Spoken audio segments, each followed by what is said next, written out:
Artificial intelligence has come on the scene and there's no getting rid of it just yet, or ever. Let's bring some clarity to what's getting mixed up right here, because right now, emotion is running the show, not facts, not strategy, and definitely not long-term thinking. The first fallacy is AI artists are replacing humans. This is misguided. AI did not wake up one morning and decide to chart. People listened. Labels chose to push. Platforms chose to surface. AI on its own didn't replace anything. Consumers, they simply followed what resonated. And that tells you more about demand than it does about the tools. The right question isn't, why is AI on the charts? This is illegal. This is wrong. This is stealing. The real question is, why did listeners prefer those songs over human-made ones? That's a creativity and business question, not a spiritual or moral crisis. The second huge fallacy, which is so weird, is AI is demonic. AI is dark. AI is spiritually dangerous. Look, emotionally understandable, but logically unsound. To someone from the dark ages, having a computer system speak and sing? Yes, to the unlearned, it can be quite unsettling. And even in today's age, with some of the so-called experts who have been through educational systems, they still are weirded out by AI being so knowledgeable, powerful, and efficient. It's just a tool. A tool doesn't become holy or evil. A tool becomes whatever the user directs it toward. If a believer writes the lyrics, shapes the meaning, and points the message towards God, then the software doesn't corrupt the worship. It didn't author the intent. The intent is what God weighs.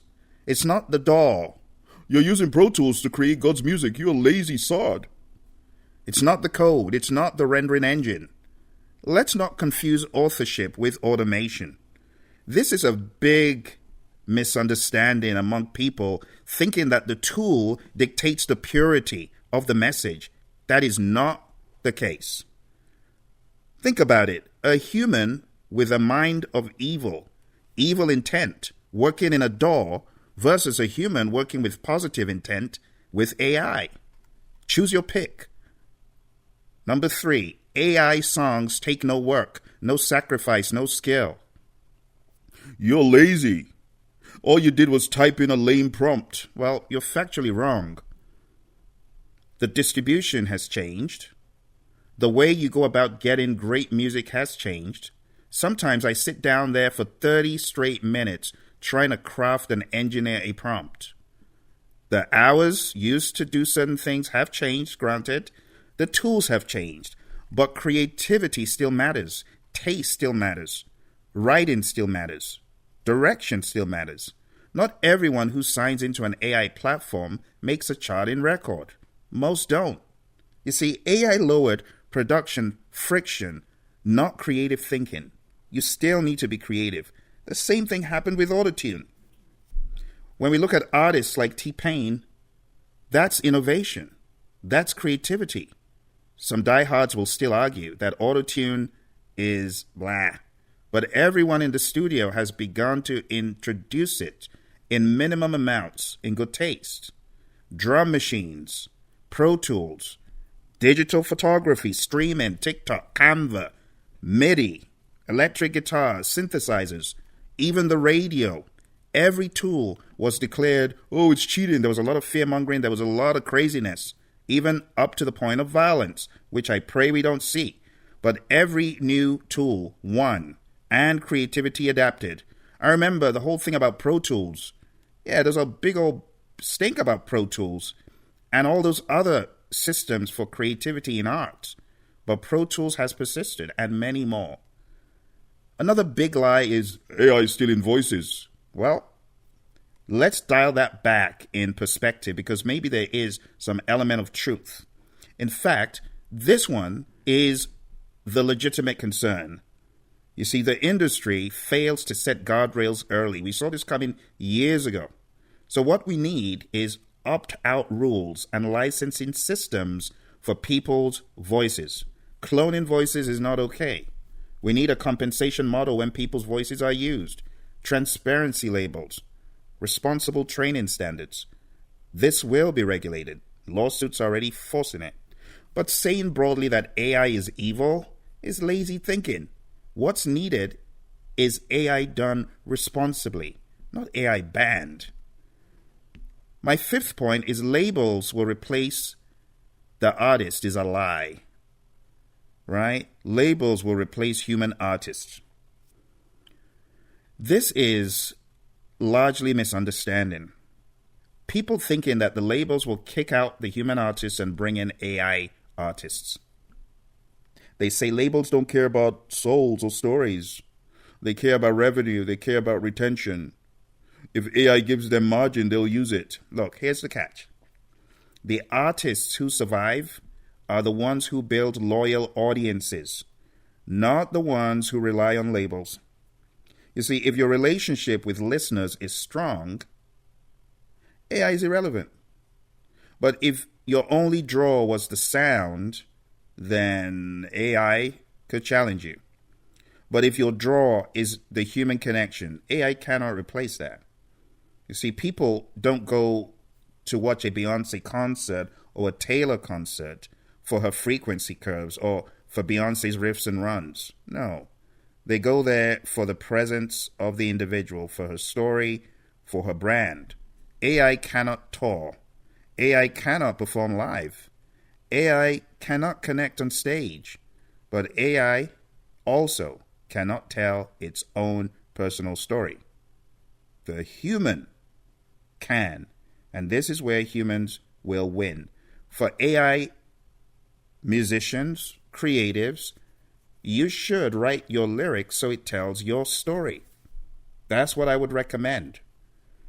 Point number 6 is the fallacy about AI worship music. Now, this is an area where I would say to each his own. Because people say, well, Phil, AI worship music is spiritually invalid. There's no spirit behind it. Well, this mixes theology with technology in a way that misses the point. When you worship, what is driving your results or the impact that you get is your heart, the direction of your heart. It's not defined by the music. It's not defined by the format of your audio chain. I do not rely on whoever is singing to link me. I rely on using it as a path, using it as an ingredient, but it's definitely not the main dish. You see, a message that brings reverence, solitude, focus, meditation, if the message does indeed point to God and the heart behind it is sincere, then you're not suddenly worshiping software. You get what I'm saying? You're not worshiping the tool. You're worshiping God.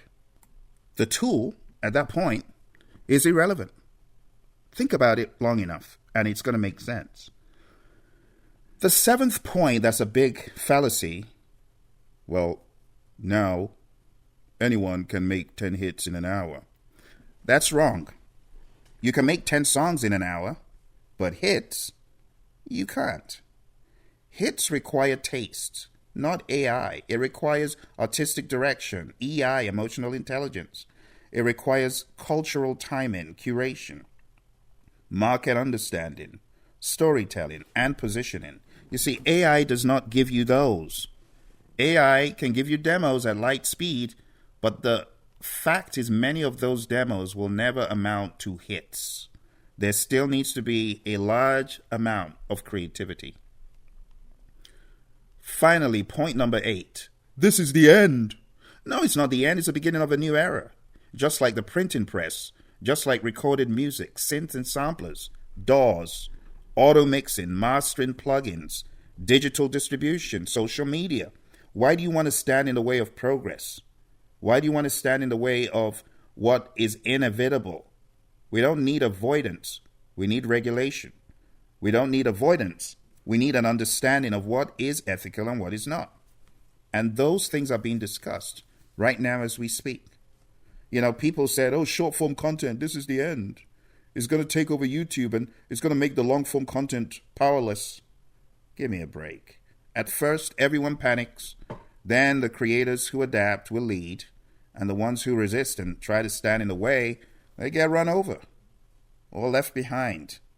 The winners in this AI era, those are the people who will create by combining human soul, AI speed, original direction, ethical use, and consistent identity, branding, and performance. I often say AI isn't the threat. Misunderstanding and ignorance is. The threat is fear, it's denial, it's refusing to adapt, it's clinging to old distribution models, it's ignoring new creative leverage. I just find it so amusing when people say, I'm boycotting Spotify, they're peasants and thieves and rogues and brigands. I just find it so comical. Do you think they're going to miss you? Of course they're not. Because there are others who have the intelligence to understand we're still in an emerging territory. Things are being ironed out. And everybody should look at how they can capitalize on artificial intelligence ethically is the word. That's the main thing. So as you begin to look at AI systems and learn more, I wish you all the best on your journey. I do not expect any two people to have exactly the same dispositions to AI. It differs on a case-by-case basis. But one thing we should be open to understand is some people will like it, some people will not. Some people will gravitate towards it for creativity, and others will not. And anyone who does or anyone who doesn't, I just wish them all the very best. But I'm not going to fearmonger or try to stiff-arm anyone into using or not using AI.